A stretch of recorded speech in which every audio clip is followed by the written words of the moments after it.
Iran ইসরায়েলের ভয়াবহ ১২ দিন যুদ্ধের পর ওয়াশিংটনের সঙ্গে তেহরানের সম্পর্ক হয়েছে আরও তিক্ত।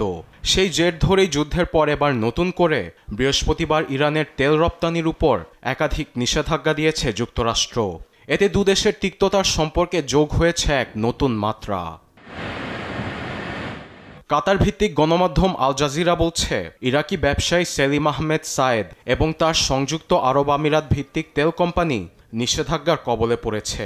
তার বিরুদ্ধে ইরাকি তেলের সঙ্গে ইরানি তেল মিশিয়ে পাচারের অভিযোগ এনেছে যুক্তরাষ্ট্র। এই বিষয়ে ইরানকে কঠোর হুঁশিয়ারি দিয়েছেন মার্কিন ট্রেজারি সেক্রেটারি স্কট বেসেন্ট।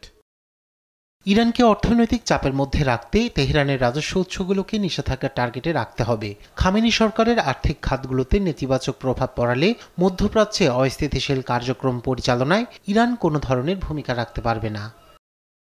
এদিকে পারমাণবিক ইস্যুতে ইরান যুক্তরাষ্ট্রের সঙ্গে আলোচনায় বসতে চায় বলে জানান ডোনাল্ড ট্রাম্প। বৃহস্পতিবার আইওয়া অঙ্গরাজ্যের ডেস মোইন্সের এক র্যালিতে ইরানের সর্বোচ্চ নেতা খামেনির সঙ্গে দেখা করারও ইচ্ছা জানান মার্কিন প্রেসিডেন্ট।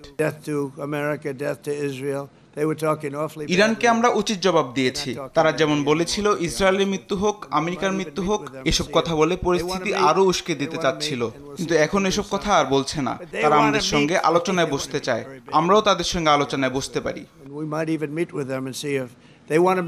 অন্যদিকে ইরানের সার্বভৌমত্ব এবং আঞ্চলিক অখণ্ডতা লঙ্ঘনে ইসরায়েল ও যুক্তরাষ্ট্রকে জবাবদিহির জন্য জাতিসংঘে আহ্বান জানিয়েছেন পররাষ্ট্রমন্ত্রী আব্বাস আরাকচি। বৃহস্পতিবার নরওয়ে পররাষ্ট্রমন্ত্রী এসপেন বার্থ এইডের সঙ্গে ফোনালাপে কথা বলেন তিনি। একই সঙ্গে যুক্তরাষ্ট্র ইসরায়েলের আক্রমণ কূটনীতির উপর মারাত্মক আঘাত বলে অভিযোগ করেন তিনি।